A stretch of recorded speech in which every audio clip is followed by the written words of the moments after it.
ओम शांति। आज 10 जुलाई 2020 है और हम सभी ने बाबा के साकार रूप से चले हुए मधुर महावाक्य अवश्य सुने होंगे। आज की मुरली का और अधिक स्पष्टीकरण देने के लिए हमारे साथ हैं आदरणीय मीरा दीदी। ओम शांति ओम दीदी। शांति। आज बाबा ने कहा, मीठे बच्चे, तुम इस पढ़ाई से अपने सुख धाम जाते हो वाया शांति धाम। यही तुम्हारी एम ऑब्जेक्ट है, ये कभी नहीं भूलनी चाहिए। तो बाबा कई बार कहते हैं हमारी एम ऑब्जेक्ट है लक्ष्मी नारायण बनना। आज बाबा ने कहा सुख धाम जाना वाया शांति धाम। वरना सुख धाम में कौन रहते हैं? देवता ही रहते हैं, अंडरस्टूड है। पर ये दूसरा शब्द यूज किया है बाबा ने, परंतु सीधा सुख धाम कोई नहीं जा सकता। इससे सिद्ध है कि सबको वापस शांति धाम जाना ही है। फिर जो अभी बाबा को पहचाना है, बाबा का ज्ञान सुना है, नियमों पर चलते हैं, क्वालिफिकेशंस धारण किया है, वो सतयुग में आएंगे सुखधाम में। पर सीधा डायरेक्ट नहीं जा सकते, सबको शांतिधाम जाना ही पड़ेगा। तुम बच्चे साक्षी होकर इस समय ड्रामा की कौन सी सीन देख रहे हो? इस समय ड्रामा में टोटल दुख की सीन है। अगर किसी को सुख है भी तो अल्पकाल काग विष्टा समान, बाकी दुख ही दुख है। तुम बच्चे अभी रोशनी में आए हो, जानते हो सेकंड बाय सेकंड बेहद सृष्टि का चक्र फिरता रहता है। एक दिन न मिले दूसरे से, सारी दुनिया की एक्ट बदलती रहती है, नई सीन चलती रहती है।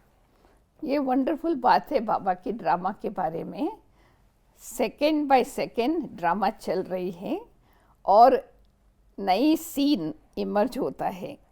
तो कई बार लोगों में ये प्रश्न उठता है, एक तरफ हम कहते हैं कि एक दिन ना मिले दूसरे से, और दूसरी तरफ हम कहते हैं ये सृष्टि चक्र हूबहू रिपीट होता है।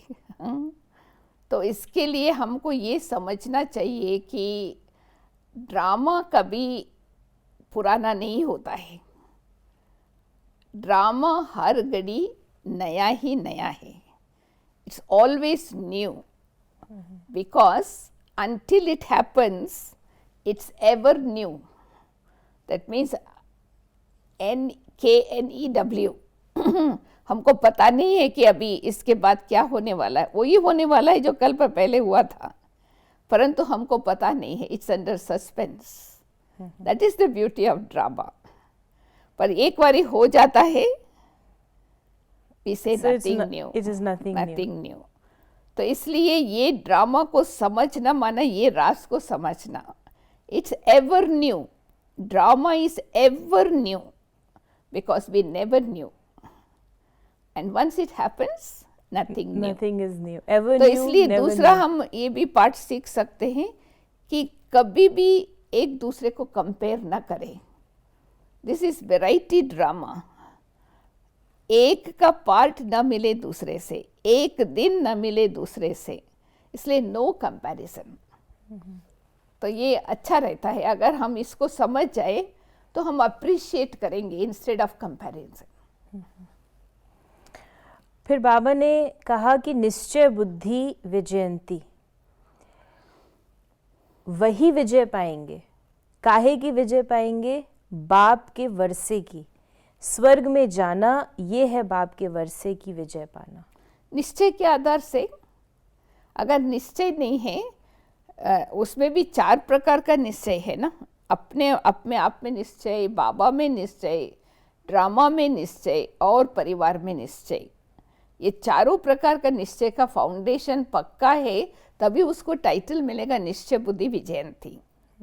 तो जिसका इतना पक्का निश्चय है तो उनको ही बाबा का वर्षा मिलेगा, और बाबा का वर्षा है ही स्वर्ग। बाबा ने कहा, इसी ड्रामा के पॉइंट को जो मुरली में बाबा ने कहा कि सेकंड बाय सेकंड बेहद सृष्टि का चक्र फिरता रहता है। एक दिन न मिले दूसरे से, सारी दुनिया की एक्ट बदलती रहती है। हाँ, यही कभी कभी पैराडॉक्स लगता है कई लोगों को। हाँ, एक्ट भी बदलती जाती है और एक दिन ना मिले दूसरे से। तो this is variety drama, you know. तो अगर हम ड्रामा को समझ जाते हैं तो no repetition, that's a wonder of this drama. अगर हम साक्षी होकर के देखेंगे तो हर एक सीन को हम अप्रिशिएट करेंगे, हर एक एक्टर के एक्ट को अप्रिशिएट करेंगे। तो अगर हम साक्षी स्थिति में बैठ कर के नहीं देखते तो हम इन्वॉल्व हो जाते हैं, तो फिर हमको मज़ा नहीं आता है ड्रामा देखने में। तो ड्रामा के बारे में इस बात को समझना बहुत ज़रूरी है कि एक सेकंड के पहले जो सीन हुआ वो रिपीट नहीं होता, वो 5000 साल के बाद ही रिपीट होगा। और एक का जो पार्ट है वो दूसरे का लगता भी है ट्विन्स है, समझो अभी बड़े ट्विन्स है, परंतु उन दोनों का पार्ट में भी अंतर है। आत्मा अलग है ना, भले शरीर ट्विन है, आत्मा तो ट्विन नहीं है। तो इसको अगर समझने से सदा हर्षित रहेंगे। फिर बाबा ने कहा तरस के ऊपर, बाबा कहते हैं ना इस समय गाते भी हैं, मुझ निर्गुण हारे में कोई गुण नहीं, आप ही तरस परोए। तरस अर्थात रहम। बाबा कहते बच्चे मैं तो किसी पर रहम करता ही नहीं हूँ, रहम तो हर एक को अपने पर करना है। बाप आकर सिर्फ राय देते हैं, यही उनका रहम है। तो ये बाबा ने ये बहुत बड़ी रहम है ना। बाबा कम से कम राय देते, ये करो ये नहीं करो, पर अपने ऊपर रहम करना माना अपने आप राइट चूज करना। बाकी इसमें ये भी समझना है कि तरस और रहम में अंतर है। तरस इज कॉल्ड पिटी। तो बाबा क्यों किसी के ऊपर तरस खाएगा, यू नो। रहम माना मर्सी।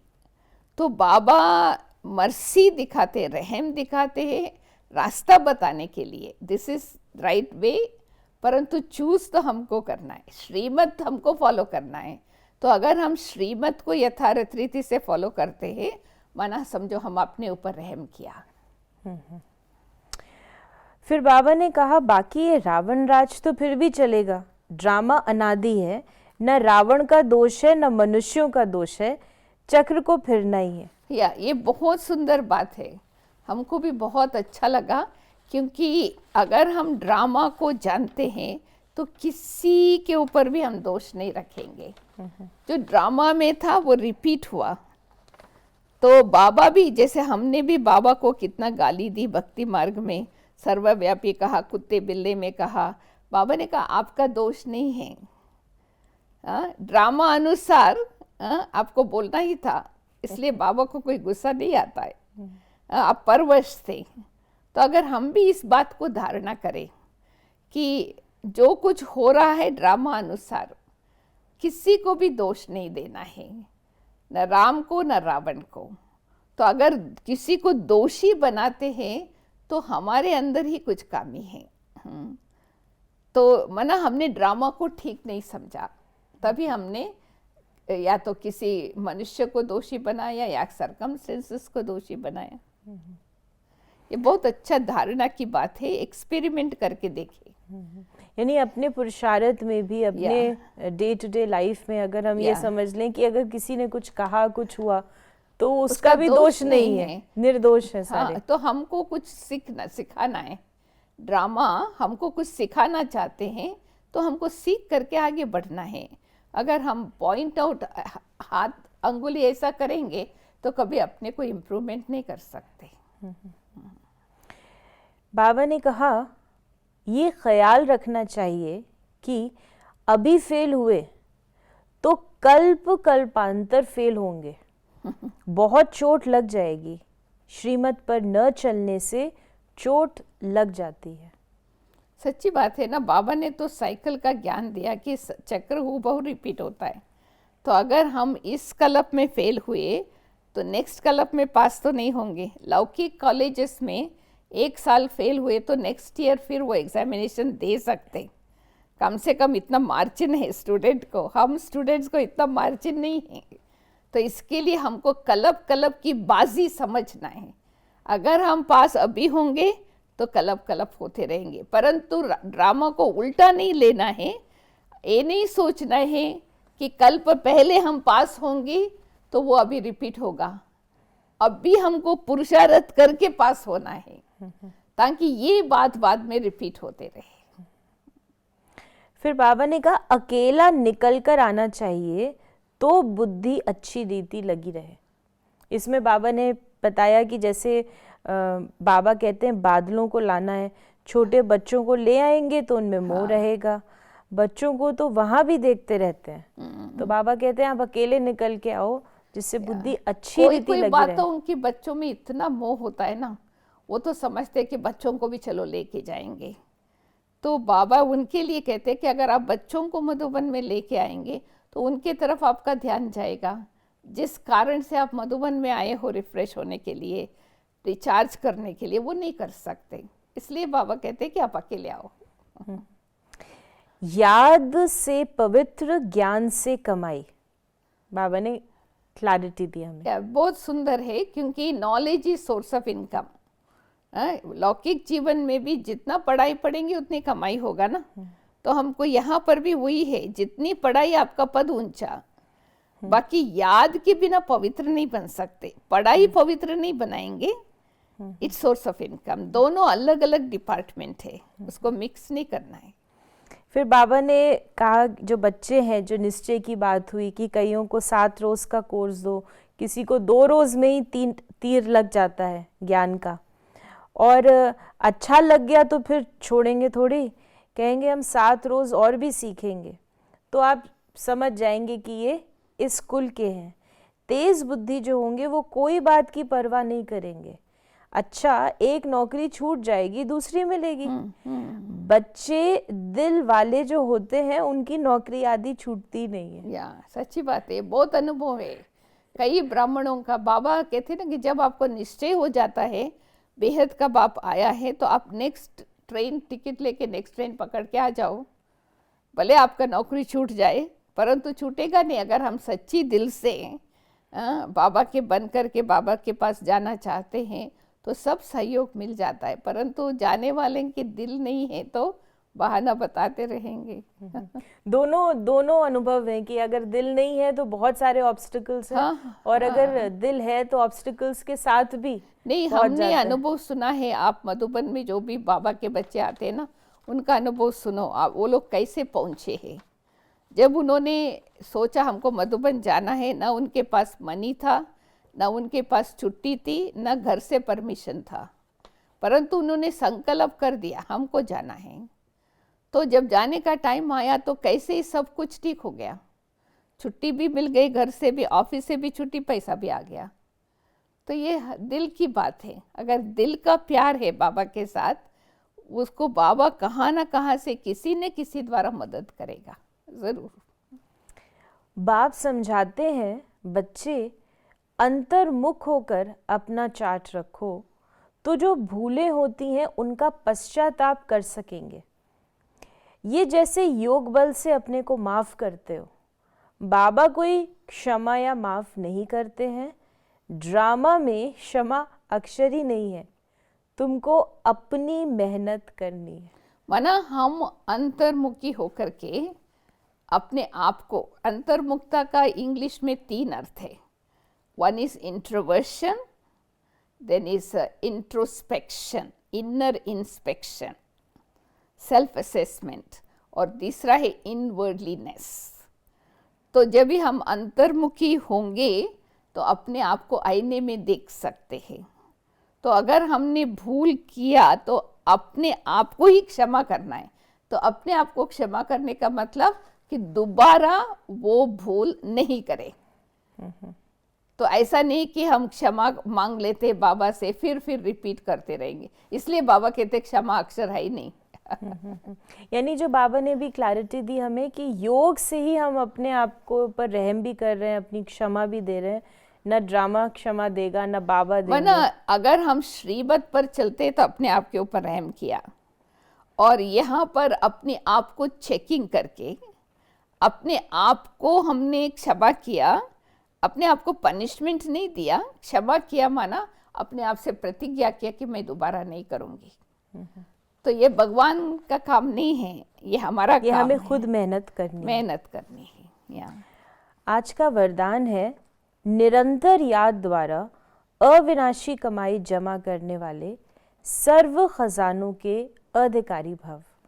निरंतर याद द्वारा हर कदम में कमाई जमा करते रहो तो सुख, शांति, आनंद, प्रेम, इन सब खजानों के अधिकार का अनुभव करते रहेंगे। कोई कष्ट अनुभव नहीं होंगे।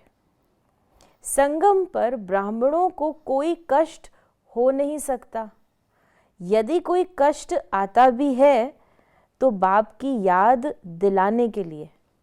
जैसे गुलाब के पुष्प के साथ कांटा उनके बचाव का साधन होता है, वैसे ये तकलीफ़ें और ही बाप की याद दिलाने के निमित्त बनती हैं। आई थिंक सब बाबा के बच्चों को इसका अनुभव है।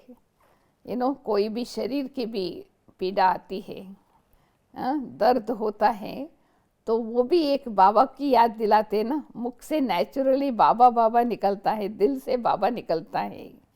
तो अगर ऐसा कोई कष्ट ना आवे तो हम बाबा को याद ही ना करें, परंतु वो कष्ट को भी कष्ट नहीं समझना है। ये भी प्यार के अंदर, ये एक प्यार की अग्नि को और तीखा करने के लिए एक घृत समझना है, कष्ट नहीं। तूफान को तूफान नहीं, परंतु दीवे को और अच्छा जलाने का साधन है, तो फिर हमको कष्ट नहीं दिखाई पड़ेगा।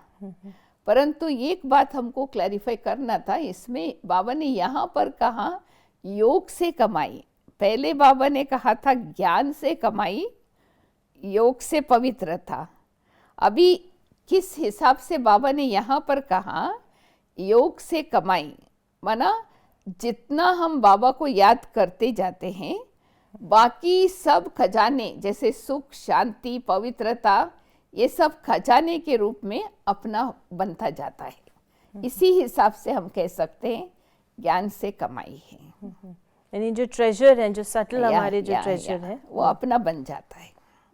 आज का स्लोगन है, परमात्म श्रीमत के आधार पर कर्म रूपी बीज को शुभ संकल्पों का जल मिलता रहे तो बीज शक्तिशाली बन जाता है। परमात्म श्रीमत के आधार पर कर्म रूपी बीज को शुभ संकल्पों का जल मिलता रहे तो बीज शक्तिशाली बन जाता है। तो शुभ संकल्पों का पानी चाहिए, श्रीमत के अनुसार बाबा कह रहे हैं। वो तो कोई भी कर्म हम मनमत से करते तो वो तो शुभ संकल्प श्रीमत के अनुसार को थोड़ा आप और एक्सप्लेन करें। नहीं, शुभ संकल्प माना श्रीमत, माना ये श्रेष्ठ मत हो गया ना। तो वो सत्य ही होता है, भगवान का श्रीमत सत्य ही होता है, गॉड इज ट्रूथ। तो अगर वो सत्य की बात हम जीवन में लाते हैं तो वो शुभ हो गया ना, तो उसका तो फल जरूर निकलेगा। अगर मनमत या परमत के आधार से हमने कोई कर्म किया तो उसमें मिक्स होता है, कुछ स्वार्थ भी होता है, कुछ अपना भी होता है, तो उसका फल निकले ना निकले हो सकता है। तो ये थे बाबा के आज के मधुर महावाक्यों का और अधिक स्पष्टीकरण। यदि आपके मन में भी इस मुरली से संबंधित कोई प्रश्न है या धारणा या ज्ञान के पॉइंट का आप और अधिक स्पष्टीकरण चाहते हैं तो आप अपने प्रश्नों को हम तक अवश्य पहुंचाएं। आपके प्रश्नों का उत्तर प्रश्नोत्तरी कार्यक्रम जो फ्राइडे को हम टेलीकास्ट करते हैं उसमें हम ट्राई करेंगे कि आपके प्रश्नों को भी ले पाएं। ओम शांति।